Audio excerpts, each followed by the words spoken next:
Okay, motherfuckers, it's on. Welcome to the 4th season of FANTASTY HOOPS INTERNATIONALE. I'm Matt, and I'm doing this video because, I like to do some league-wide emails and stuff like that, updates, and typing takes a long time. I got shit to do. So I'm going to test the shit out with doing some video updates, and maybe as the year goes on, the YouTube channel of FANTASTY HOOPS, we can put favorite highlights up on there, and maybe I can even figure out a way to do graphics on this. Maybe I could go clean my bathroom or read a book. But, so, yes, welcome to the biggest year ever, 16 teams. It's a 17-week regular season with a 3-week playoff. 8 teams go into the playoffs, so the next 20 weeks of your life, you are connected to this thing, whether or not you obsess about it. That's entirely up to you. Cool, so just some reminders. This is a 9-category head-to-head league, which means each week you're squaring off against a different team in 9 different statistical categories. Now, last year with the strike, every team played a lot of games each week, but now that we're back to a regular 82-game season, checking that games played wire is going to be an important thing. My guy's only playing 2 games this week. Oh, my backup point guard's playing 4. Maybe I should put him in. An important part of gameplay that really wasn't as much of a factor last season, again, because of that condensed schedule. We got 3 new teams this year, so sorry, older players or more experienced players. I'm going to, just throw some hints out there. One of those is, the idea of punting a category. Like, it's good to have a balanced team. You want to win as many of the 9 categories each week as you can, but maybe you just don't have the personnel and you find yourself always losing in free throw percentage or block shots or something. Maybe you just say, fuck it, and punt that category, and you can focus on the categories that you're really going to win. I think we've seen maybe 1 or 2 9-0s over the years in FHI, 6-3s and 7-2s. That's where you're like, and we get a handful of 8-1s each year. Cool. So, hey, by the time you're watching this, it's probably Sunday. Edit your weekly lineup. Go into the My Team, edit your weekly lineup, drag and drop. For those of you who are new. If anyone is like, I don't know how the fuck to do this, just get in contact with me and we'll do a tutorial. It's pretty easy, you guys. Okay, so, hey, the Yahoo app, this is a phone.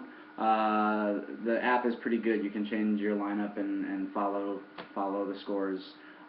So I recommend downloading that for your phone.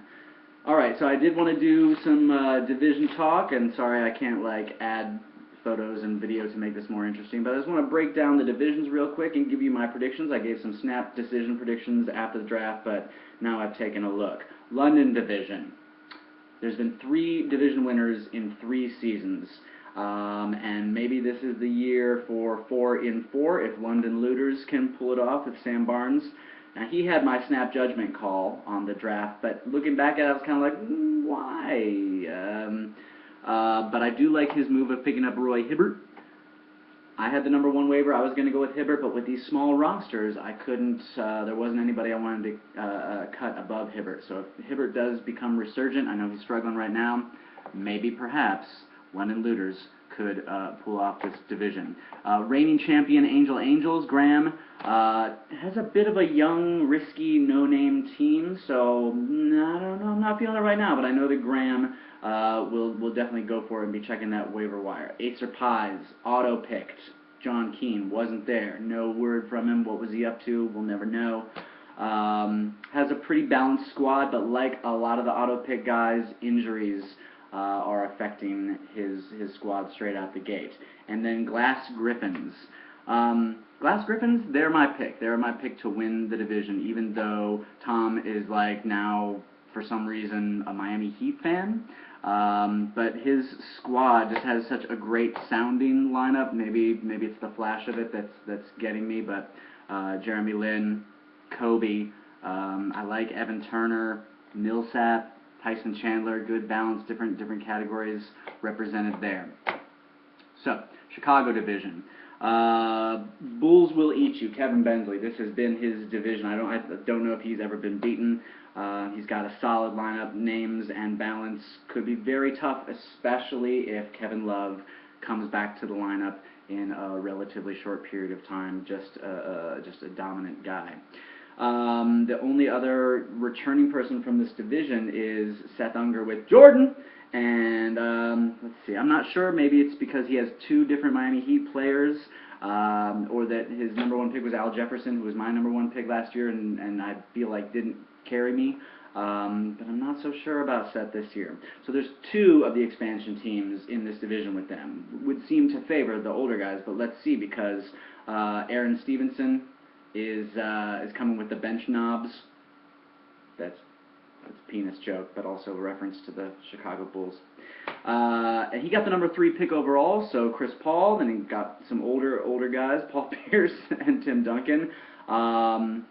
But last year, those top 5 picks, those guys who got LeBron and Paul and Durant, they were strong all year. So and Aaron looks to be a bit of a maniac. So Ryan B. Ench, Ryan Burkett, he was a victim of the big Yahoo fuck-up last Sunday and couldn't get online to draft and had to auto-pick, so he has some injuries. Don't know about that squad. I like DeMarcus Cousins if he doesn't go too crazy with his behavior, but Ryan B. Ench, not so sure. I don't even know if I'm saying that right. I know the story behind Ryan B. Ench, though. Cool. You guys still watching? Here we go. Let's take it to the East. Maybe you've got a tab going on. You know how to look at me while I'm doing this. Maybe you can, look at what I'm referencing so that, yeah. East. Okay. So last year it was Dykeman Park won the division. Very intriguing again. He's got some guys who, if they have strong comeback years, could do things. David Lee, Kirilenko, Mo Williams. And he's got Carmelo, which James is Knicks fan. They're off to a great start, so that could be a lot of fun for him. So am I picking him? No, I'm not. Sorry, James, I'm not picking you. Let's keep breaking it down. Now, this guy I tease all the time. This year, he's the Youngstown Frackers. I had to ask what fracking is. It's not good, and it's happening in Youngstown, which is the city in Ohio where he's from, but he's playing in the East because Father Mike, he was in New Jersey last year. Now he's moved to Washington, D.C. I'm putting your business out there, Mike. And they do some fracking in his Youngstown community. He told me about. I don't know. Anyway, I often call him the unseen hand or the control group because Mike doesn't check in on his team a lot. He's always auto-picked. The guy he's a priest, so there's sort of that, there's the spirit guiding his team to success because he's been very successful. I think one of the only guys who's been over 500 all 3 years. Yeah. Oh, and here's the lucky thing for him now. He had auto pick, but didn't have the same sort of injury picks that the other auto pick guys did. Must be something. All right, pitted by Olives, that's Desmond. He's got Howard and Big Baby on the same team, and Zach Randolph, so he's going big. He like bigs. I'm gonna go for rebounds and blocks. That's what I'm seeing from Desmond. Very intriguing guards as well. This a year for Desmond finally to just work it out. Finally, Bogut breaks. Used to be Jabron's lane. This is Joel in Australia, who keeps showing up to the draft even though it's always the middle of the night for him. Good guy. 14 hours, something like that. It seems like he's got some sleeper picks, lower profile guys, but could be very effective. This is the strongest division by a good deal, in my opinion, the East division. But I'm going to go Desmond. I will predict Desmond. Finally, my division, the Ohio division. Even though I'm in Chicago, there were too many Chicagoans. I had to put myself somewhere, so I'm kind of on a ward tour with Muhammad, my man, going to each and every division with not a lot of wins in my hand. I like my team. I've got James Harden and Anthony Davis, so beards and brows, unibrows. And hey, I've got some young guys, and I've also got Kevin Garnett. Anything is possible. I'm going to predict myself to win the division because that's you have to be to believe and be passionate in yourself. Other guys in my division all ended up with a mess of injuries. Now we've seen Cleveland Cancer on the board this week already making moves. to try to rectify that. He could be tough. Cleveland Cancer last year had the second best record, took it to the championship game, fell short, but he's a tough player. That's Josh Thielen. Let's see, he's waiting on Eric Gordon and Bynum to come back. How long can he wait? 1.21 gigawatts. Gigawatt? Mark Rhodes.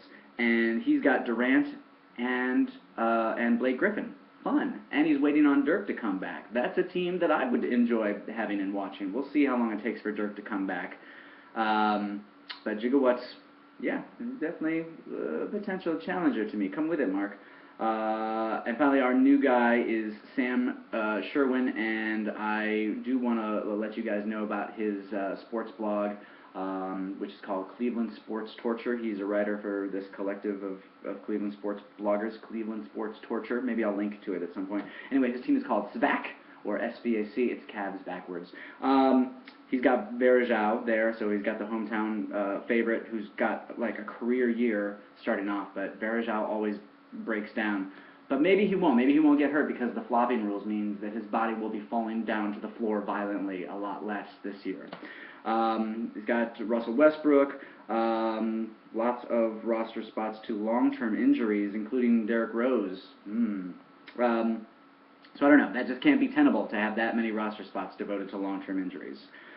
So there you have it. I'm predicting the Woody Harrelsons, pitted by olives, Bulls will eat you, and glass griffins.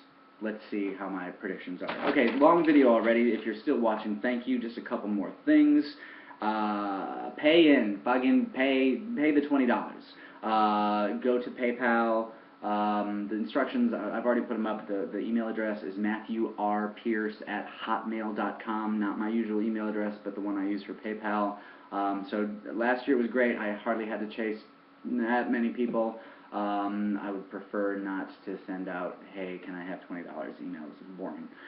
And yeah, so that's it. That's it, you guys. I hope it's a fun season. It will be. And this year, the winner of the league will get the FANTASTY Hoops International trophy. Behold. You know how hard it is to get an engraver in Chicago? It's hard because the base of this not too expensive piece of hardware will be engraved with the winners of the past: Adam Simon, Kevin Bensley, Graham, Samuel Gibbon, and then whoever wins, FHI 4, traveling violation. Good luck. 13 minutes I've been rambling on. I can't believe you watched it.